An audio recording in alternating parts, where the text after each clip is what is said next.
एक साल बाद 100 रुपए में आपको 1 किलो एप्पल मिलेगा क्या? भाव बढ़ेगा ही बढ़ेगा। तो सेविंग्स अगर आप करोगे ना तो आपका पैसा कहीं ना कहीं वैल्यू खो दे रहा है, वैल्यू गिरते जा रही है। अब वैल्यू नहीं गिरनी चाहिए तो हम बोलते हैं आप सेविंग्स करोगे तो पैसा नहीं बढ़ेगा, तो आप उसको इन्वेस्ट करो। जैसे मैं बीमार पड़ जाऊं, बीमारी में मैं म्यूचुअल फंड से तोड़ूंगा मेरे फंड्स की क्या करूं, मतलब इन्वेस्ट करूं कैसे, वो सबसे बड़ा कंफ्यूजन है। और आपने अभी जॉब चालू किया है, this is your first job, तो पहला जॉब में आप 100 रुपया कमा रहे हो, तो मैं सबसे पहले रेकमेंड करूंगा कि आप एक मेडिक्लेम ले लो। इंश्योरेंस है, वो पॉलिसी है मेडिक्लेम की। तो कल को अगर आपको कुछ मेडिकली प्रॉब्लम हो गया, आपको अपेंडिक्स का ऑपरेशन करवाना पड़ रहा है या कोई भी प्रॉब्लम आ गया, तो मेडिक्लेम के थ्रू हॉस्पिटल बिल सेटल हो जाएगा। कितना मिनिमम अमाउंट होना चाहिए मेडिक्लेम का? तो जब अगर आप जॉब शुरू कर रहे हो, अगर आपकी अच्छी कंपनी है तो कंपनी भी ऑफर करती है, 2 से 5 लाख के बीच में रहता है। कम से कम 50 से 60% वो इन्वेस्ट करवा देता है। तो मैं मेरी लाइफ जीऊंगा कैसे, मैं मेरे ऐश कैसे करूंगा? इन्वेस्ट नहीं करेंगे तो भी चलेगा। कल को अगर आपका कुछ एक्सीडेंट हो गया, वही 5 स्टार होटल में गए और फूड पॉइजनिंग हो गया और मेडिकली एडमिट हो गए, तो क्या है, माँ बाप को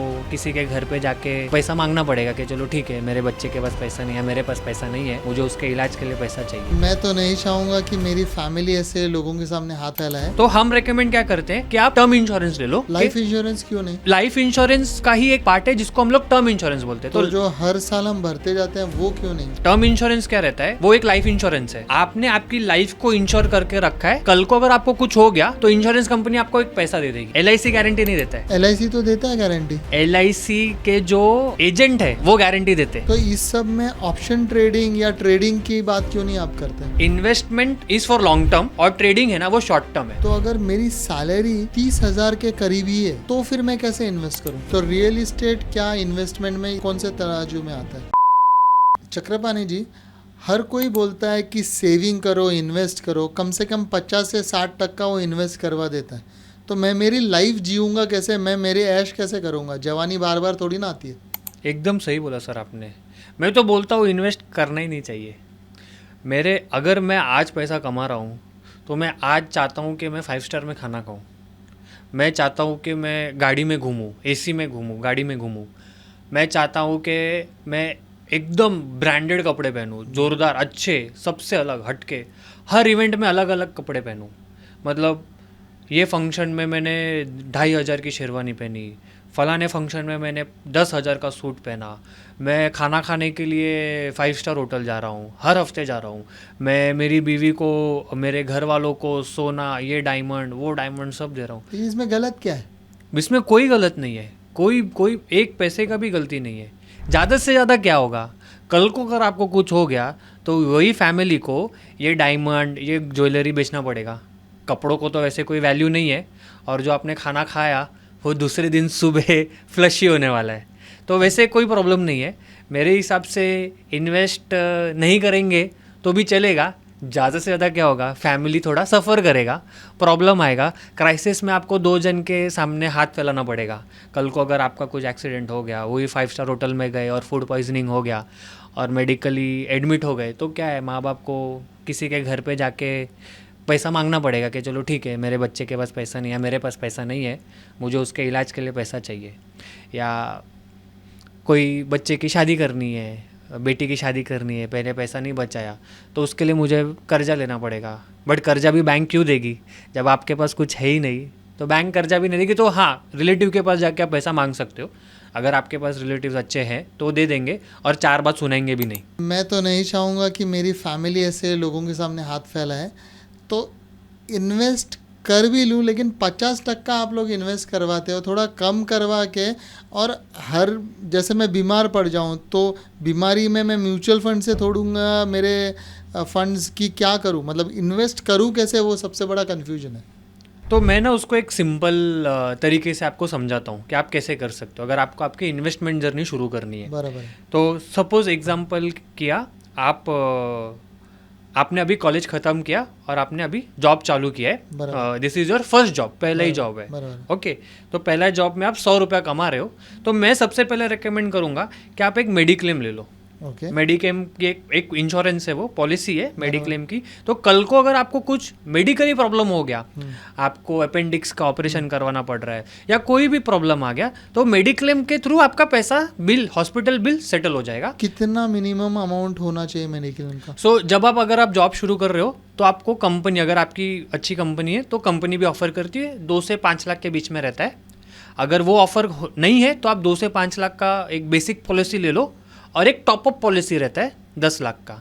तो जो टॉपअप रहता है वो यूजुअली कम प्रीमियम पे आ जाता है। जब आपका बेसिक खत्म हो जाएगा, एग्जॉस्ट हो जाएगा, तो अब आप वो टॉपअप यूज़ कर सकते हो। तो आप मोटा मोटी में पकड़ के चलो 5-7 हज़ार के अंदर अंदर आपकी एक पॉलिसी आ जाएगी साल का। बराबर। आपकी एज कम रहेगी, अगर आप स्मोकिंग और ये नहीं करते हो उसमें ये सब निकल जाता है। तो एक एवरेज आदमी के लिए 20-22 साल का, 25 साल का बंदा है, ह्यूमन बींग है, तो उसको 5 से 7 हज़ार के बीच में साल भर का वो 5 से 10 लाख के बीच के लिए वो कवर हो जाएगा। इसके अलावा हम एक और इंश्योरेंस रिकमेंड करते हैं जो कि है टर्म पॉलिसी। तो टर्म पॉलिसी क्या होता है, जैसे the word insurance, it is income और एश्योरेंस का कॉम्बिनेशन है इंश्योरेंस। तो आपकी इनकम को कवर करने वाला क्या चीज़ है, तो वो इंश्योरेंस है। कल को अगर आप पैसा नहीं कमा रहे हो तो इंश्योरेंस के थ्रू आपको पैसा मिल जाएगा। It is not an investment. Investment और इंश्योरेंस दोनों अलग अलग चीज़ है, दोनों को कंबाइन नहीं करना चाहिए। बहुत सारे इंश्योरेंस एडवाइजर्स मार्केट में ये चीज़ इन्वेस्टमेंट करके बेचते हैं, guaranteed income, guaranteed money. There is nothing called guarantee.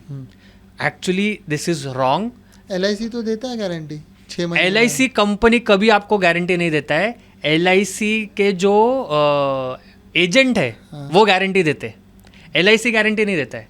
क्यों? मनी बैक गारंटी तो दे ही रहा है ना। हाँ, तो जो मनी बैक गारंटी रहती है वो क्या करते हैं ना, वो आपका प्रीमियम लेते हैं, उसको इन्वेस्ट करते हैं, और उसके ऊपर आपको एक फिक्स टर्म जो भी रहेगा, which is usually 4 to 5% of your corpus, वो रहता है, वो मिलता है। तो 4 से 5% तो आपको बैंक भी दे रहा है ना। बराबर है।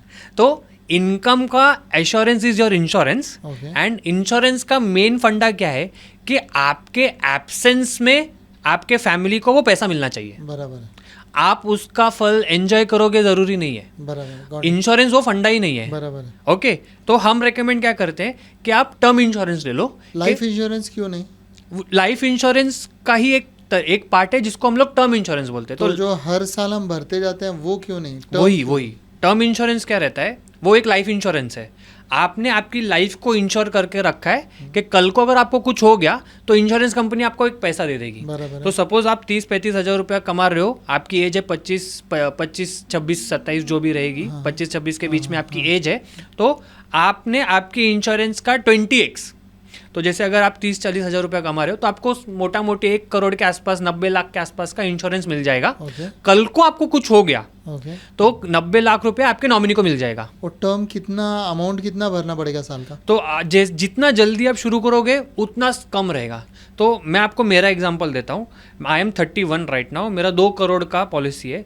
मेरा हर महीने का मैं 2,500 रुपया भर रहा हूँ for term insurance, for 2 crore रुपया। कल को मेरे को कुछ हो गया तो मेरी फैमिली को 2 करोड़ रुपया मिलेगा, no questions asked. Okay. Pure vanilla term plan. उसमें बहुत सारी चीज़ें बेचने चिपकाने का ट्राई करते हैं, ये ले लो, वो ले लो, इसमें ये ऐड ऑन बेनिफिट, वो ऐड ऑन बेनिफिट। कोई ज़रूरत नहीं है। आपके जाने के बाद आपको ऐड ऑन बेनिफिट का क्या काम? बराबर है। जो लेना है आप मेडिक्लेम अच्छा ले लो। बराबर। मेडिक्लेम अच्छा ले लो, अच्छे वैल्यू का ले लो। आपको पता है आपको क्या हो सकता है। बराबर है। ओके, आज के तारीख में मेडिकल बिल्स कितने पहुंच जाते हो अपने को पता है। बराबर। उस हिसाब से सोच समझ के आप मेडिक्लेम अच्छा ले लो, मेडिक्लेम पॉलिसी अच्छी ले लो, एक टर्म प्लान ले लो, 1 करोड़, 1.25 करोड़, 2 करोड़ हो गया। इसके अलावा जो भी बच रहा है उसको आपको इन्वेस्ट करना है। वो आपका इन्वेस्टमेंट है, वो आपका इंश्योरेंस नहीं है, वो आपका सेविंग्स नहीं है। ओके, पहले क्या था, सेविंग्स होती थी। क्यों? क्योंकि पहले अपॉर्चुनिटीज कम थे। आज अगर आप सेव कर रहे हो तो आपका 100 रुपया ही रह रहा है। आप मेरे को एक बात बताइए, आज आपने 100 रुपये में एक किलो एप्पल खरीदा, 1 साल बाद 100 रुपये में आपको 1 किलो एप्पल मिलेगा क्या? नहीं, बढ़ेगा, भाव बढ़ेगा ही बढ़ेगा। तो सेविंग्स अगर आप करोगे ना तो आपका पैसा कहीं ना कहीं वैल्यू खो दे रहा है, वैल्यू गिरते जा रही है। अब वैल्यू नहीं गिरनी चाहिए, आपको एटलीस्ट 100 रुपये के सामने 100 रुपये तो मिले। तो ऐसा क्या अरेंजमेंट है? तो हम बोलते हैं आप सेविंग्स करोगे तो पैसा नहीं बढ़ेगा, तो आप उसको इन्वेस्ट करो। जब आप पैसे इन्वेस्ट करते हो, आप आपके पैसे को अपॉर्चुनिटी दे रहे हो ताकि वो बढ़े। आज आदमी पेड़ लगाता है या पौधा लगाता है तो क्यों लगाता है? आज आपने आपके गांव में आम का पेड़ लगाया, क्यों लगाया? ताकि अगले 5 साल 10 साल में वो फल दे। आपका पैसा आप उसी तरीके से इन्वेस्टमेंट को देखो कि आज आपने कोई पैसा इन्वेस्ट किया तो आपको आज से 5 साल बाद 10 साल बाद वो कुछ रिटर्न्स देगा। तो रिटर्न्स क्या है कि आपका पैसा ऑटोमेटिकली बढ़ेगा ना, दैट इज़ योर इन्वेस्टमेंट। तो आपका इंश्योरेंस हो गया, मेडिक्लेम हो गया। नाउ इन्वेस्ट करने के 3 तरीके हैं। हम रेकमेंड करते हैं कि आप थोड़ा बहुत लिक्विड कैश रखो, सेविंग्स, एफडी, आरडी रखो, वो एक लिक्विडिटी के पॉइंट ऑफ व्यू से आएगा। सेम चीज़ आप डेट में भी कर सकते हो। डेट म्यूचुअल फंड होता है, आपने क्या किया, आज पैसा जमा किया, with in 24 hours you can immediately you can get 50,000 capping है उसके लिए। सेम डे आप 50,000 तक निकाल सकते हो या एनीथिंग लेस, और अगर उससे ज़्यादा का इन्वेस्टमेंट है तो विद इन 24 आवर्स वो पैसा आपको लिक्विड मिल जाएगा, इमीडिएटली आ जाएगा। उसमें interest rate is somewhere around 6% 7%, depending अपन आपने कौन सा चूज़ किया है। 3-4% वाला भी है, 6% वाला भी है। ओके, उसके बाद आता है आपका रियल इन्वेस्टमेंट गेम। तो इन्वेस्टमेंट करने के लिए एक आप सोना गोल्ड खरीद सकते हो, वो भी आप डिजिटली भी खरीद सकते हो या फिजिकली भी खरीद सकते हो। Anything other than jewellery, jewellery is not investment. अगर आपने आपकी बीवी के लिए हार खरीदा तो वो इन्वेस्टमेंट नहीं है, क्योंकि वो आप जब बेचोगे तो टूटेगा। पहली बात तो वो बेचने नहीं देगी, जब बेचोगे तो उसमें मेकिंग चार्जेस फलाना ढिमकाना कटेगा, तो इन्वेस्टमेंट नहीं, पैसा टूटता है उसमें। ओके, तो आपने फिजिकल गोल्ड खरीदा, गोल्ड कॉइन या गोल्ड बार जो भी आपको समझ में आता है, डिजिटल खरीद लिया और डीमैट के अंदर वो आ जाता है, कोई प्रॉब्लम नहीं है। गवर्नमेंट के सोविनियर गोल्ड बॉन्ड्स रहते हैं, वो आप ले सकते हो। इसके बाद बचता है स्टॉक मार्केट में इन्वेस्ट करना। नाउ स्टॉक मार्केट में भी 2 तरीके हैं, आप म्यूचुअल फंड के थ्रू कर सकते हो इक्विटी बेस्ड, या डायरेक्ट स्टॉक मार्केट में कर दो। हम प्रीफर करते हैं कि आप इसको मोटा मोटी इक्वली स्प्लिट कर दो। थोड़ा गोल्ड ले लो, थोड़ा डेट में रखो जितना आपको लगने वाला है, और बाकी आप उसको म्यूचुअल फंड में डालो और स्टॉक मार्केट में डाल दो। ये गोल्ड भी हर साल लेना है हाँ, क्यों नहीं लेना है? या हर महीने लेना है? हर महीने अगर आपके पास उतना सरप्लस पैसा बच रहा है कि आप हर महीने खरीद सकते हो, तो आई वुड रेकमेंड हर महीने थोड़ा थोड़ा खरीदो। अगर उतना पैसा नहीं बच पाता है, अभी यूजुअली क्या होता है, आदमी को साल में एक बार बोनस मिलता है, वो बोनस में वो थोड़ा बहुत घर के लिए नया कपड़ा वगैरह वो सब कर लिया, थोड़ा बहुत पैसा बच गया, वो पैसा वो लमसम बड़ा पैसा बचता है उधर। ओके, बड़ा पैसा बचता है, तो हम वो बोलते हैं वो टाइम पे आप सोना ले लो। वो टाइम पे सोना ले लिया, आप सोना ये सोच के लेते हो कि मैं अगले 5-10 साल तक नहीं बेचता हूँ, क्योंकि हमारे कल्चर में कैसा है, सोना बेचना, वो सोना खरीदना ट्रेडिशन है, सोना बेचना ट्रेडिशन नहीं है। तो हम क्या करते हैं, हम बोलते हैं आप सोना बेचना, अगर आप इन्वेस्टमेंट के पर्सपेक्टिव से ले रहे हो ना, तो आप गोल्ड कॉइन या गोल्ड बार ऐसा कुछ ले लो, या कच्चा सोना बोलते हो उसको, वो ले लो, ज्वेलरी मत लो, तो वो आपको टाइम पे काम में आएगा। तो रियल एस्टेट क्या इन्वेस्टमेंट में ये कौन से तराजू में आता है? सो रियल एस्टेट इन्वेस्टमेंट भी इन्वेस्टमेंट का पार्ट है। रियल एस्टेट इन्वेस्टमेंट हम उसको रेकमेंड करते हैं जिसके पास सरप्लस फंड्स थोड़ा ज़्यादा है, हर महीने आप इन्वेस्ट कर सकते हो। अभी पहले कैसे था, पहले मतलब अभी भी ऐसा ही है कि अगर आप रियल एस्टेट इन्वेस्टमेंट लेने जाते हो तो मैं क्या करता हूँ, एक 100 स्क्वायर फुट का अगर मेरे को दुकान भी खरीदना है तो भी वो कम से कम 40 लाख रुपए तक जाता है। बराबर। कहीं मतलब मैं कहीं नेरल, अंबरनाथ, बदलापुर वगैरह देख रहा हूँ, कोई रिमोट जगह पे तो भी 30-40 लाख तक जाता है। अब 30-40 लाख जमा इन्वेस्टमेंट है, तो मैं लोन पे तो लूंगा नहीं, लोन पे लेके इन्वेस्ट करने में मेरा लोन ज़्यादा जा रहा है, EMI ज़्यादा जा रहा है, रादर देन मेरे को जो रेंटल इनकम आएगा। तो उसके लिए एक इन्वेस्टमेंट प्रपोजल है जिसको हम लोग बोलते हैं REITs. REITs is a form जहाँ पे आप स्टॉक मार्केट में 1.5 लाख रुपए तक इन्वेस्ट करके कोई रियल एस्टेट मैनेजमेंट कंपनी के शेयर्स ले सकते हो। सो लोधा करके कंपनी है, लोधा बिल्डर्स, उनका खुद का रिट्स है, real estate investment trust. Okay, उसमें आप क्या करते हो, आपको 1 करोड़ रुपए देने की जरूरत नहीं है, आपने 1.5 लाख रुपए तक का रिट्स ले लिया। मतलब क्या क्या, वो पैसा जो आप इन्वेस्ट कर रहे हो रिट्स में, वो आपका इन्वेस्ट हो रहा है इंफ्रास्ट्रक्चर में, रियल एस्टेट में। तो जैसे जैसे रियल एस्टेट परफॉर्म करेगा, वो बेसिस के ऊपर आपको रिटर्न्स रिट्स में मिलेंगे। और अगर आपको रियल एस्टेट में प्योर इन्वेस्टमेंट करना है तो वी रिकमेंड कि आप एक क्या करो, आप एक गोल बेस्ड म्यूचुअल फंड चालू करो, जहाँ पे आप अगले 2 साल 3 साल 5 साल तक हर महीने उसमें पैसा डालोगे बराबर। तो आपका एक बड़ा कॉर्पस तैयार हो जाएगा। बराबर। जब बड़ा कॉर्पस तैयार हो गया, 30-40 लाख रुपए जमा हो गए उसमें, हाँ। तब आप उसको वन शॉट विड्रॉ करो और फिर एक प्रॉपर्टी तुरंत ले लो ओके पूरा देके। Okay. That is how we recommend. Chakrapani, तो अगर मेरी सैलरी 30,000 के करीब ही है, उससे ज़्यादा नहीं है, तो फिर मैं कैसे इन्वेस्ट करूं? तो हम एक एग्जांपल लेते हैं। आदमी 20-25 साल से चालू करता है कमाना, बराबर। एंड आज के तारीख में इंडिया में सबसे बड़ा जो सैलरी ब्रैकेट है वो 30,000 से लेके 50,000 के बीच का है। बराबर है। बहुत सारे जन है जो ये सैलरी ब्रैकेट के अंदर ही फॉल करते हैं, मोर देन 85%। मोर। हाँ, तो इनके लिए कैसा प्लान हो सकता है? सो मैंने सपोज एग्जांपल शुरू किया 22-25 से। हाँ। अब हम लोग एक चीज़ इसमें एज्यूम कर रहे हैं कि उसके ऊपर ज़्यादा कोई फाइनेंशियल लाइबिलिटीज नहीं है। करेक्ट है। तो कैसा होना चाहिए यूजुअली कि 30% जो है ना वो प्योर इन्वेस्टमेंट्स में ही जाना चाहिए। Okay there is no negotiation in this. Okay.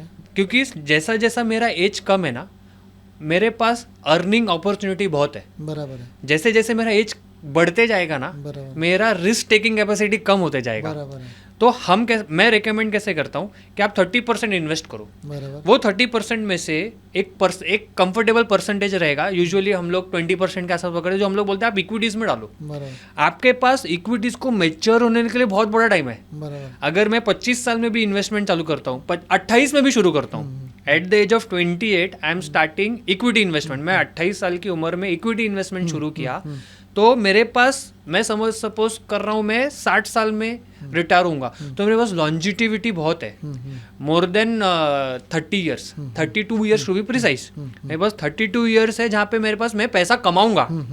तो मेरा रिस्क टेकिंग जो है वो बहुत ज़्यादा है। बराबर है। इनिशियली मेरा रिस्क टेकिंग बहुत ज़्यादा होता है, और जैसे जैसे मेरा एज बढ़ते जाएगा सैलरी भी बढ़ेगा मेरा, नो डाउट, बट मेरा रिस्क लेने का कैपेसिटी है ना वो कम होते जाएगा। बराबर। खर्चे भी तो बढ़ेंगे, बच्चे बड़े होंगे, कॉलेज। एब्सोल्युटली, मेरा खर्चा बढ़ेगा, मेरा एक्सपेक्टेशन बढ़ेगा, बराबर। मेरा बच्चे आ जाएंगे, शायद ऐसा भी होगा कि मेरे को किसी को मदद भी करना पड़े, फैमिली को देना पड़े, किसी को हेल्प करना पड़े।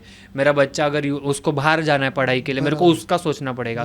जैसे जैसे ये सब मेरा रिस्पॉन्सिबिलिटी बढ़ेगा ना, मैं रिस्क कम लूँगा। तो इनिशियली जो मैंने इन्वेस्टमेंट कर दिया इक्विटी में, वो मेरा लॉन्ग टर्म इन्वेस्टमेंट हो जाएगा। उसके बाद में मेरा फोकस शिफ्ट हो जाएगा ऑन अ कंसिस्टेंट या फिर सेफ इन्वेस्टमेंट। तो सेफ इन्वेस्टमेंट का सबसे बेटर तरीका क्या है कि आप म्यूचुअल फंड्स में डाल दो। ओके। म्यूचुअल फंड्स में भी मुझे और सेफ्टी चाहिए। Okay. Any which ways mutual funds are safe. Why? Because मेरा लॉन्ग टर्म प्लान है। मैं सोच रहा हूँ मैं अगले 5 साल 15 साल करने वाला हूँ। तो अब मैं 30% इन्वेस्ट कर रहा हूँ। 100 रुपये मैं कमा रहा हूँ, उसमें से मैं 30 रुपये इन्वेस्ट कर रहा हूँ। 30 रुपये इन्वेस्टमेंट में मैंने बोला 20 रुपये आप कम से कम इक्विटीज में डालो। तो ये जो इक्विटी का मेरा स्प्लिट है ना, वो धीरे धीरे चेंज होते रहेगा। पहले मैं 20 रुपये में से 15 रुपया स्टॉक में ले रहा हूँ, 5 रुपया SIP कर रहा हूँ। अब मैं क्या करूंगा, वो 15 रुपये की जगह पे 12 रुपया कर दूंगा स्टॉक में, और इसको बढ़ा दूंगा मैं 8 रुपया। फिर मैं क्या करूंगा, ये 12 रुपये को 10 रुपये कर दूंगा। अब मैंने SIP बढ़ाना है, SIP बढ़ाना है, और इक्विटी आप ठीक ठाक रखो। ओके। ठीक ठाक रखो, एकदम भी कम नहीं कर देना, एकदम भी बढ़ाना नहीं है। एकदम जैसे ही आप किसी चीज के ऊपर एक साथ बहुत ज़्यादा इन्वेस्ट कर देते हो ना, तो आपका बहुत बड़ा एक्सपोजर बहुत बढ़ जाता है। तो अब मैंने क्या किया, 28 टुवर्ड्स रिस्क बोल रहे हैं आप। Exposure toward risk, absolutely. तो हम जब स्टॉक मार्केट में इन्वेस्ट करते हैं ना, तो हम रिस्क मिटिगेट करने को ट्राई करते हैं कि मतलब मिनिमम रिस्क में मेरा ज़्यादा पैसा बन जाए। मिटिगेट करना मतलब उसको किधर ना किधर ऐसे जगह पे करूँ कि यहाँ पे रिस्क है, यहाँ पे रिस्क नहीं है, तो ये दोनों का एवरेज आउट है ना, मेरे को कम से कम रिस्क में ज़्यादा से ज़्यादा पैसा बने। अब मैंने क्या किया, 28 की उम्र में चालू किया इन्वेस्ट करना। तो till the age I am 30-35, बच्चे पैदा होने तक मैं इक्विटीज़ के साथ खेल सकता हूँ, ज़्यादा रिस्क ले सकता हूँ। तो इस सब में ऑप्शन ट्रेडिंग या ट्रेडिंग की बात क्यों नहीं आप करते? जब हम इन्वेस्टमेंट की बात कर रहे हैं ना, इन्वेस्टमेंट और ट्रेडिंग दोनों एक ही सिक्के के अलग अलग पहलू है। तो जब मैं इन्वेस्टमेंट बात कर रहा हूँ, तो मैं ट्रेडिंग के ऊपर बात नहीं करता हूँ। हम यूजुअली क्या करते हैं ना कि investment is for long term, और ट्रेडिंग है ना वो शॉर्ट टर्म है। शॉर्ट टर्म मतलब क्या हुआ, अपॉर्चुनिटीज दोनों में सेम है। उल्टे का मैं बोलूँगा, इन्वेस्टमेंट में अपॉर्चुनिटीज थोड़ा सा कम रहता है, ट्रेडिंग में अपॉर्चुनिटीज ज़्यादा रहता है, क्योंकि ट्रेडिंग आप रोज कर रहे हो। इन्वेस्टमेंट क्या, आप महीने में एक बार या साल में 2 बार 3 बार 4 बार करते हो। आपके पास जब लमसम थोड़ा ढंग का कॉर्पस रहेगा तब आप इन्वेस्ट करने के लिए सोचते हो। ओके, तो coming back to the example, मैंने 28 तक इक्विटीज एक्सपोजर 30 to 32 33 जब बच्चे पैदा होने तक till the age I am 32 मैं रिस्क ज़्यादा लेता हूँ और इन्वेस्ट करता हूँ। Okay, equity investment direct market में। जैसे बच्चा आ गया तो मेरा थोड़ा सा शिफ्ट हो गया इक्विटीज से फिक्स्ड इनकम के लिए कि मेरे को इतना तो मिलना ही चाहिए, अब इसके ऊपर मैं ज़्यादा रिस्क नहीं ले सकता हूँ, ये पैसा मेरे को लगेगा। और इस टाइम में आदमी को घर भी तो चाहिए होता है। एब्सोल्युटली। तो अब जब इसको हम बोलते हैं गोल बेस्ड इन्वेस्टमेंट। ओके, तो हम क्या रिकमेंड करते कि सबसे ज़्यादा इंपॉर्टेंट क्या है आज के तारीख में? पहले कैसे था, रोटी कपड़ा मकान, फिर क्या हो गया, एडुकेशन आ गया कि आपको पढ़ाई भी करनी चाहिए। अब पढ़ाई करने के बाद क्या हो गया कि अब बच्चे ही 25 साल तक तो पढ़ाई करते हैं, बराबर है, पढ़ाई नहीं खत्म हो पाती है। कॉलेज के बाद हायर स्टडीज के बाद मास्टर्स के बाद उनको पीएचडी करना है, तो ये 25 साल तक तो पढ़ाई नहीं खत्म होती, तो जॉब चालू करते करते हम 26-27 हो जाते हैं। वेरएस इसके पहले कैसा था, मैं 20-22 तक कॉलेज खत्म किया, इमीडिएटली मैंने जॉब चालू कर दिया, मतलब मेरे पेरेंट्स ने। तो हमारी जो अर्निंग जो टाइम था वो ऑलरेडी 7 साल कम हो गया, तो उसका हर्जाना, उसका भरपाई पेरेंट्स को करना पड़ रहा है। तो अब पेरेंट्स, एज अ पेरेंट मैं सोच रहा हूँ कि अगर मेरा लड़का 25 साल तक पढ़ेगा तो मुझे अभी से ही उसके लिए थोड़ा करके पैसा बचाना है। तो ये सब के लिए हम यूज करते हैं गोल बेस्ड इन्वेस्टमेंट। यूजुअली गोल बेस्ड इन्वेस्टमेंट क्या रहता है कि हम म्यूचुअल फंड ऐसे पिक करते हैं कि अगले 10 साल 15 साल तक, जब मेरा बच्चा 18 साल होगा ना, तब मेरे को 20 लाख 25 लाख रुपया मिलेगा। अब मेरे को अगर 18 साल में 20-25 लाख रुपया चाहिए, तो मैं उसको रिवर्स कैलकुलेट करता हूँ कि ऑन ईयरली बेसिस मुझे कितना बचाना है, फिर वो ईयरली बेसिस को मैं मंथली पे लेके आता हूँ, और फिर मंथ को हम डिसाइड करते हैं कि हाँ ये महीने में, हर महीने मेरे को 2,500 रुपया, आज के तारीख में हर महीने अगर मैं 2,500 रुपया बचा रहा हूँ तो अगले 18 साल में मेरे को 25 लाख रुपया मिलेगा, depending upon market scenario plus मेरा रिस्क टेकिंग कैपेसिटी कैसा है। तो ये गोल बेस्ड हो गया। अब मुझे घर भी लेना है, तो अब घर लेना बहुत बड़ा फाइनेंशियल डिसीजन है। तो घर लेने का कौन सोचता है? जिसके पास ऑलरेडी एक घर हो और उसको लाइफस्टाइल अपग्रेड करना हो, या फिर कोई, अगर मैं नया हूँ और मेरे को नया घर लेना है, तो मैं सबसे पहले क्या सोचूंगा कि मैं एक ऐसा जो मेरे बजट में रहे, मेरे को ओवर बजट जाके भी नहीं लेना है। तो मेरी इनकम को देख के मेरे को क्या घर पड़ेगा और कहाँ ले सकता हूँ, तो वो हम फिर वैसा प्लान करते कि अगर आपकी इनकम 50,000 के आसपास है तो not more than 50% should be your EMI। बाकी तो आपको पैसा घर खाने के लिए भी तो चाहिए। तो वो पकड़ के कि ये बजट में आपको घर, अगर आप ये बजट में घर लेते हो ना, तो आपको फाइनेंशियल स्ट्रेस नहीं रहेगा। नहीं तो क्या हो गया, आपका इनकम है 50,000 रुपया, आपने घर ही इतना बड़ा ले लिया कि आपका पूरा का पूरा इनकम ही EMI में जा रहा है, एकदम फाइनेंशियल डिजास्टर है वो आदमी करता है। आदमी, आप बिलीव नहीं करेंगे, आज के तारीख में देयर वाज एक रिसर्च अभी पब्लिश की गई लास्ट वीक, जहाँ पे हर 10 आईफोन जो बिक रहा है उसमें से 8 आईफोन EMI पे। आज के तारीख में EMI कल्चर इतना बढ़ गया है, आदमी पहले ये नहीं सोचता या आप वो चीज़ लो जो आप अफोर्ड कर सकते हो। अभी ये सब कंज्यूमर गुड्स है, छोटी आइटम है, ये सब ऐसा होना चाहिए कि मेरे पास जेब में पैसा है और मैंने ले लिया। आज के तारीख में अगर मेरे पास बैंक में 10 लाख रुपया है ना, तो मैं कहीं सोचूंगा कि मैं 1 लाख का फ़ोन खरीदूँ। अगर मेरे पास लाख रुपया ही है तो मैं नहीं सोचूंगा कि मैं लाख रुपए का फ़ोन खरीदूँ। नहीं सोचना चाहिए, लोग कर रहे हैं, ठीक है, आप नहीं रोक सकते। या इससे भी अच्छा है चक्रपाणी कि जब जरूरत नहीं है वो चीज़ लूँ ही नहीं ना। आईफोन तो, जैसे फोटोज किसको चाहिए? वो सबसे मेन इम्पोर्टेंट जो फीचर्स है वो तो कई लोगों को तो पूरे फीचर्स मालूम ही नहीं है, फिर भी वो स्टेटस सिंबल करके लेते हैं। क्योंकि 10 लाख भी हो तो 1 लाख का फ़ोन लेने से अच्छा मैं 25,000 का फ़ोन लेके 75,000 वापस आपके स्टॉक्स में डाल दूंगा। आपने जो बोला ना एकदम बराबर बोला। अब यहाँ पे ना हमारी सोसाइटी का रोल बहुत इम्पोर्टेंट रहता है। अब अपनी सोसाइटी में हर तरीके के लोग हैं जो फाइनेंशियली ऑलरेडी सेटल्ड है। उसके पेरेंट्स के पास इतना पैसा या इतना बिजनेस है, मतलब दे आर सो वेल कि उनके लिए आईफोन क्या ठीक है, ले लिया तो ले लिया, कोई प्रॉब्लम नहीं है। लेकिन वो EMI पे नहीं लेंगे ना, फिर वो EMI अब हम हार्ड कैश देंगे ना। अब हमें वो पता है, आपको और हमें वो पता है कि वो EMI वाला फ़ोन नहीं है। अब मेरे बच्चे को फ़ोन चाहिए तो मैं बच्चा कब आईफोन यूज़ करता है जब उसके उसके पप्पा दिलाते हैं। ओके, पप्पा ने दिलाया तो आईफोन यूज़ किया। अगर लड़का खुद कमा रहा है ना तो वो बहुत जल्दी आईफोन नहीं लेता है, ऐसा भी है। ओके, और ये जो इजी कैश अवेलेबल हो गया ना मार्केट में, उस वजह से काफ़ी सारा प्रॉब्लम्स है ना सेविंग से हट के लग्जरी एक्सपेंडिचर की तरफ चला गया है। वो भी एक प्रॉब्लम है। तो जब तक वो समझ में आता है ना तब तक काफ़ी टाइम निकल जाता है, डैमेज हो चुका रहता है। फिर आप डैमेज कंट्रोल करने जाते हो। तो यहाँ पे कहीं ना कहीं ये जो गैप है ना, ये हमारे एजुकेशन सिस्टम का भी गैप है। बराबर है। और हमें ना एजुकेशन में पढ़ाया भी नहीं जाता इकोनॉमिक्स में कि पैसे को कैसे इस्तेमाल करें, या पैसे एजुकेशन जो सबसे ज़्यादा हमें लगने वाला है फाइनेंशियल एजुकेशन, वो हमारे कोर्स में ही नहीं रहता।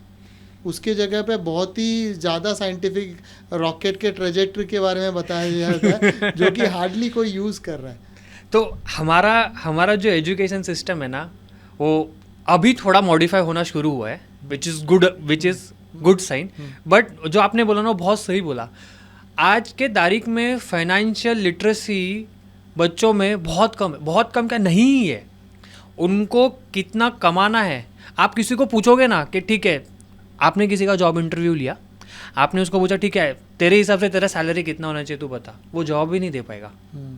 क्योंकि उनको समझ में ही नहीं आता है कि सैलरी का पर्पस क्या है, या वो ये मेजर ही नहीं कर पा रहे कि मेरा जो स्किल सेट है उसको कितना सैलरी होना चाहिए। और कोई इतने एम्बिशियस है कि उनको 4 आने का काम आता है और 1 रुपया मांगते हैं। और कोई इतने करेक्ट है जिन्हें बहुत एकदम उनको इतना कंप्रेस किया हुआ है कि उनको आता 1 रुपए का काम है बट वो 4 आना नहीं मांगता है। तो ऐसे भी है। तो ये जो गैप है ना, ये गैप क्यों है? क्योंकि उनका ओरिएंटेशन ही बराबर नहीं हुआ है with regards to financial literacy. बराबर है। और कई लोग जो जवानी में देखा देखी में भी घर ले लेते हैं, जैसे कि जस्ट जॉब चालू किया, जस्ट सैलरी अभी 50,000 होने ही लगी है, और उसी टाइम में हम डाउन साउथ मुंबई में या प्राइम सिटी में घर ले लेते हैं, जिसका ईएमआई इतना आता है। क्योंकि आज आपका पगार एफोर्ड कर सकता है, लेकिन eventually you will have kids होंगे, उनको बच्चों को, क्योंकि उस जगह पे आप देखोगे तो वहाँ पे एजुकेशन का कॉस्ट भी बहुत ज़्यादा होगा। फिर वहाँ का मेंटेनेंस, लाइफस्टाइल, आपके फ्रेंड्स के साथ जो बिताए हुए पैसे, and that takes huge toll on you. मतलब बहुत ज़्यादा प्रेशर आता है आपको वो जॉब कंटिन्यू करने के लिए या वो काम करते रहने के लिए भी। वो भी एजुकेशन नहीं है लोगों को कि कैसे घर ले, कहाँ, कौन से एरिया में। Absolutely right. घर लेना एक डिफरेंट स्टोरी है, और कहाँ लेना ये अलग स्टोरी है। देखा देखी में जो एक्सपेंसेस होते हैं ना, उसमें आदमी डूबता ही है। तो जैसे आपने एक्सप्लेन किया ना, वो एकदम परफेक्ट एग्जांपल दिया कि मेरा 50,000 ही सैलरी है, अभी मेरे पास कोई लाइबिलिटी नहीं, मैंने इतना बड़ा घर ले लिया कि मैं अगले 10 साल 15 साल 20 साल तक है ना उसका ईएमआई भर पाऊंगा, और मेरा सैलरी बढ़ेगा या नहीं बढ़ेगा मुझे पता नहीं है। और हालांकि बढ़ेगा भी, से बढ़ेगा उतना ईएमआई। तो आप अभी आज आप 45 का ईएमआई दे रहे हो, बाद में आपको खर्चा तो लगने ही वाला है, आने ही वाला है। और ऐसा भी नहीं है कि मेरे पास ऑलरेडी बहुत सेविंग्स है। वो सब चीज़ें सोच समझ के आदमी के पास फाइनेंशियल, ये सब प्रॉब्लम्स क्यों आ रही है? क्योंकि फाइनेंशियल लिटरेसी ही नहीं है। और लिटरेसी क्यों नहीं है? क्योंकि लोग इसके बारे में बात नहीं। आज आप देखिए ना, आप घर पे डिनर टेबल कॉन्वर्सेशन क्या होता है। पहले ना हम बोलते हैं ना, धंधा करना मतलब गुजराती मारवाड़ी से सीखो। तो क्यों बोलते थे ऐसा? जब आप खाना खाने के लिए बैठते हो ना रात को, आप किसी भी गुजराती मारवाड़ी के घर पे कभी खाना खाने के लिए जाइए। मैंने तो एक्सपीरियंस किया है सबके, मैं जेनरिक नहीं बनना चाहता हूँ, बट मैंने जितना एक्सपीरियंस किया है ना, वो लोग हिसाब लेके बैठते। आज कितना बिजनेस हुआ, कल कितना हो सकता है, इसके पास से पैसा आया क्या, अरे उसने नया काम चालू किया, उधर अपना अपन जो बेच रहे हैं वो काम में आएगा। मतलब अगर कोई गुजराती मारवाड़ी कोई बिजनेस दुकान लेके बैठा है, सपोज कोई गुजराती मारवाड़ी आपका इसका हार्डवेयर का दुकान लेके बैठा है, तो वो बात करते हैं टेबल पे कि हाँ सनी बेटा, ये उसके पास उसने ना नया काम चालू किया है, उधर ये हार्डवेयर का काम सामान लगेगा, तो तू कल जाके उसको मिल गया। ये उनके फैमिली में यूजुअल प्रैक्टिस है। और हमारे इधर क्या कन्वर्सेशन रहता है? 8:30 बजे टीवी चालू किया, सब टीवी में तारक मेहता, भिड़े उसका हम वो देख रहे हैं। एंटरटेनमेंट नहीं होना चाहिए ऐसी बात नहीं है, बट ये जो सीरियस कॉन्वर्सेशन है ना, एज अ फादर और एज अ सन और एज अ चिल्ड्रन जो होना चाहिए हमारे घर में, वो नहीं है। और वो नहीं क्यों नहीं है? क्योंकि हम फाइनेंस के ऊपर कभी बात ही नहीं करते। आप नोटिस करो, जितने भी फाइनेंशियल डिसीजन रहेंगे ना घर में, वो कोई मेल फिगर ही लेगा। हमारे केस में हमारे डैड लेते थे, उसके पहले दादाजी लेते थे, उसके पहले उनके फादर लेते थे, और आज मैं ले रहा हूँ। हम सोचते हैं कि ये फाइनेंस है ना, मेल डोमिनेंस है, वेयर एज सबसे अच्छा फाइनेंशियल मैनेजमेंट हमारी मम्मी करती है। I tell you how. हमारे घर में कैसा है ना, मेरे पापा मम्मी को घर चलाने के लिए कुछ पैसा देते हैं, फिक्स पैसा, और जब पैसा चाहिए रहता, वो मम्मी तो खर्चा कर देती है। बराबर है। जब पैसा चाहिए रहता ना घर में, हाँ। तो पापा मम्मी से मांगते, तेरे पास पैसा ही क्या दे। तो मम्मी क्या बोलती है, अरे तुम तो मेरे को गिन के पैसा देते हो।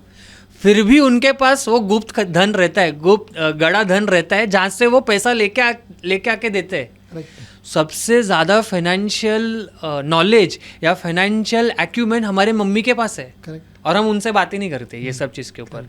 ठीक है, वो इतना रिफाइंड नहीं रहेगा जितना आज के तारीख में जो चल रहा है, वो उनको नहीं पता रहेगा। उनको पता है कि पैसा बचाना कैसा है, इम्पोर्टेंस मालूम है, आदतें, वैल्यू पता है। आप देखोगे घर में सबसे ज़्यादा खर्चा बाप करता है, बराबर है, वो बच्चे को मॉल में लेके जाके खर्चा कराएगा, कभी माँ नहीं करवाती। बराबर। माँ 1 रुपए का चॉकलेट देने के पहले भी उसको 4 बार बोलती है। यूजुअली ऐसा ही होता है। क्यों? क्योंकि मॉम के पास है ना, वो उनको पता है कि मेरे पास जो पैसा है ना, वो अगर मैं बचाऊंगी तो मेरे इमरजेंसी में काम में आने वाला है। बराबर। भले वो इन्वेस्ट करे या नहीं करे। वो आपको याद रहेगा, पहले ना वीसी बहुत चलता था, वीसी भरते थे। बराबर है, अपने फैमिली, जैसा फैमिली डॉक्टर है वैसा फैमिली ज्वेलर होता था। बराबर है। मम्मी उसके पास जाके 1000 रुपया, 1500 रुपया, आज भी चल रहा है बराबर है। वो क्यों हो रहा है? मम्मी को लोग को पता है कि पैसा सोने में रखा ना तो पैसा बढ़ के ही आने वाला है। प्लस उसका जो इन्वेस्टमेंट है ना, वो 1 साल में वो पैसा विड्रॉ नहीं करते, वो 5 साल, 10 साल, 15 साल। हैबिट भी लग जाता है ना, हैबिट है, एब्सोल्यूट कंसिस्टेंसी एंड हैबिट। बराबर। तो आप ये सब बात पेरेंट्स के सामने नहीं करते, मम्मी के साथ तो भूल से भी नहीं करते, क्योंकि आपको पता है वो मम्मी को हम समझते ही नहीं है कि उसको पता रहेगा। तो जब ये कॉन्वर्सेशन हम बच्चों के साथ करेंगे ना, तब उनको मालूम पड़ेगा कि पैसे का वैल्यू क्या है। बराबर है। और चक्रवर्ती, एक और चीज़ बताना चाहूँगा, मेरे टाइम में जब हम बड़े हो रहे थे, तो सारे पैसे वाले जो थे ना, वो मूवीज़ में विलन थे, और जो सारे गरीब थे ना, वो सारे हीरोज़ थे। इसलिए एक माइंडसेट भी बन गया मिडिल क्लास में कि जो भी पैसे वाला बिजनेस करता होगा उस टाइम पे, वो सारे गलत काम करके ही बने। मतलब कोई ये सोच ही नहीं रहा था कि सही काम करके आदमी बिजनेस कर सकता है। मेरा कॉलेज का और स्कूल का ग्रुप है, मेरा केवी का ग्रुप है, लगभग 150 लोग हैं ग्रुप में, उसमें से एक भी बिजनेस नहीं कर रहा है सिवाय मेरे। तो बोलने का मतलब मेरा ये है कि इतना, क्योंकि वो जनरेशन में बिजनेस, यानी कि आप कादर खान या अमजद खान हो, और अगर आप जॉब कर रहे हो, कहीं नौकरी करो, तो अमिताभ बच्चन या शत्रुघ्न सिन्हा हो। सिंपल बात है। मैं उसको और थोड़ा एक्सटेंड करता हूँ कॉन्वर्सेशन को ही, कि विलन पैसा, वो बोलते थे ना, पैसा सब जड़ की प्रॉब्लम पैसा है, बराबर, ऐसा बोलते हैं। हाँ, आज भी लोग बोलते हैं, फीडेड है लोगों। हाँ, वो गलत है, वो बहुत गलत है। आप मेरे को बताइए, मुकेश अंबानी का, आपने मुकेश अंबानी का नाम सुना तो आपको क्या लगता है, विलन है क्या वो? बिल्कुल नहीं। उनसे ज़्यादा बिजनेस कैसा डेवलप करना है कोई उनसे सीखे। सेम एग्जाम्पल में उनका भाई है Anil Ambani, no offense but you know कि अगर आपको बिजनेस, दोनों का अपब्रिंगिंग सेम, दोनों का फैमिली बैकग्राउंड सेम, दोनों के फादर धीरू भाई अंबानी जी, लोग उनको सबसे बड़ा, मतलब आज के तारीख में अगर कोई बिजनेस बोलता है ना, कंपनी के बारे में सोचता है, सबसे पुरानी कंपनी रिलायंस, सबसे पहले नाम धीरू भाई अंबानी जी का आता है। उनके दोनों बेटे, आज एक किधर है और एक किधर है, उसके पीछे का लॉजिक क्या है कि फाइनेंशियल एक्यूमेंट नहीं है, लोगों को उतना फाइनेंशियली डिसीजन, साउंड डिसीजन लेना नहीं समझ में आया, या उनके साथ जो जन जुड़े हुए हैं वो सही तरीके से गाइड नहीं कर पा रहे टू इन्वेस्ट या to make money, more money, वो नहीं हो पा रहा है। प्लस ये जो एक मिथ है ना कि बहुत ज़्यादा पैसा, हर प्रॉब्लम की जड़ पैसा है, सबसे बड़ा गलत, सबसे ज़्यादा गलत चीज़ यही है। और आप देखोगे ना, जो बोलता है ना पैसा इंपॉर्टेंट नहीं है, लाइफ में पीस होना चाहिए, जो फिलोसॉफिकल बात करता है, उसके पास बहुत पैसा है ऑलरेडी। बराबर है। तो शाहरुख खान ना अपने हर ऑलमोस्ट कई इंटरव्यू में बोलता है कि ये सारी फिलोसफी तभी झाड़ो जब बैंक में पैसा हो। तो आज आपके पास पैसा रहेगा ना, पैसा क्यों होना चाहिए मैं आपको बताता हूँ। आज आपके पास पैसा है तो आप है ना मेंटली बहुत फ्री रहते हो। करेक्ट। जब आप मेंटली फ्री होते हो ना तो आप 4 नई चीज़ सोच सकते हो बराबर। कि मैं क्या करूँ, कैसे करूँ। सबका पर्पस अलग होगा लाइफ में। कोई सोचेगा कि आज मेरे पास अगर पैसा है तो मैं उसको कैसे, मेरी लाइफ कैसे एक्सप्लोर करूँ। कोई सोचेगा कि मैं मेरी फैमिली को कैसे सपोर्ट करूँ।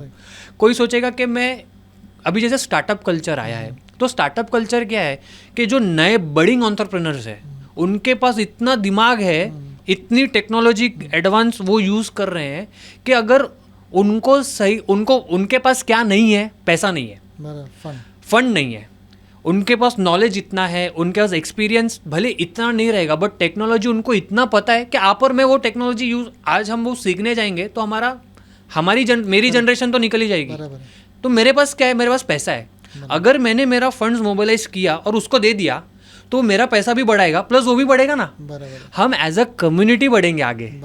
तो पैसा प्रॉब्लम है, फालतू बात है, वो होना ही नहीं चाहिए। पैसा प्रॉब्लम नहीं है। आप सोचो कि पैसा कैसे खाओ। जब पैसा होगा ना तो आप वो चीज़ कर सकते हो, वो चीज़ सोच सकते हो जो आज आप नहीं सोच पा रहे हो। अगर आज मेरे बैंक में 1 करोड़ रुपए है ना तो मैं सोच सकता हूँ कि मैं क्या नया चीज़ चालू करूँ। अगर मेरे पास वही 1 करोड़ का कर्जा है तो मेरे को कर्जा फेडने में मेरा जिंदगी चला जाएगा, नींद नहीं आएगी रात को, सुकून, पूरा लाइफ एकदम डिस्टर्ब रहेगा। ना मैं फैमिली को टाइम दे पाऊंगा, ना मैं कोई मेरे रिलेशनशिप्स को टाइम दे पाऊंगा, ना ही मैं कोई ढंग की चीज़ जो बोलते हैं ना प्रोडक्टिविटी नहीं करूँ। मेरी लाइफ का कोई इंटेंशन, कोई मोटो ही नहीं रहेगा। सबसे बड़ा प्रॉब्लम क्या रहेगा कि यार वो 1 करोड़ का डेट है, होम लोन है, वही उतारने में मेरा पूरा ज़िंदगी जा रहा है। फिर मैं सब जगह क्रिप करूँगा, मैं सब जगह रोऊंगा, अरे यार मेरे को ऑफिस से ही टाइम नहीं मिल रहा है। सुबह जाओ, ट्रेन में लटक के वापस आओ, घर में बीवी परेशान करती, खाने में नमक नहीं था, ये सब प्रॉब्लम आता है। खाने में नमक नहीं होना, ये कॉन्वर्सेशन नहीं होना चाहिए। हाँ ठीक है, नहीं है तो नहीं है, आगे बढ़ो। हमारी एनर्जी ना ये सब चीज़ों में ज़्यादा वेस्ट हो रही है, rather than using it on a much more productive way, positive way. Absolutely. Thank you Chakrapani कि आपने हमें ये बताया कि सेविंग का इम्पोर्टेंस क्या है और कैसे हर आदमी पैसे सेव करके, या रादर करेक्ट वर्ड होगा इन्वेस्ट करके, और कैसे इंश्योरेंस में भी राइट अमाउंट पैसे डाल के अपना जीवन ढंग से जी सकता है, एग्जैक्ट स्टेप्स लेके। और उसके लिए फिनेंशियल लिटरेसी कितना इम्पोर्टेंट है। एंड में आपने इवन स्टार्टअप्स के बारे में बात किया, तो अब एक और पॉड में हम जानना चाहेंगे आपसे कि स्टार्टअप्स या बिजनेस के लिए कैसे पैसे जमा कर सकते हैं, या क्या करना चाहिए स्मॉल एंटरप्रेन्योर्स को मनी फंडिंग अपने लिए जमा करने के लिए। एब्सोल्युटली।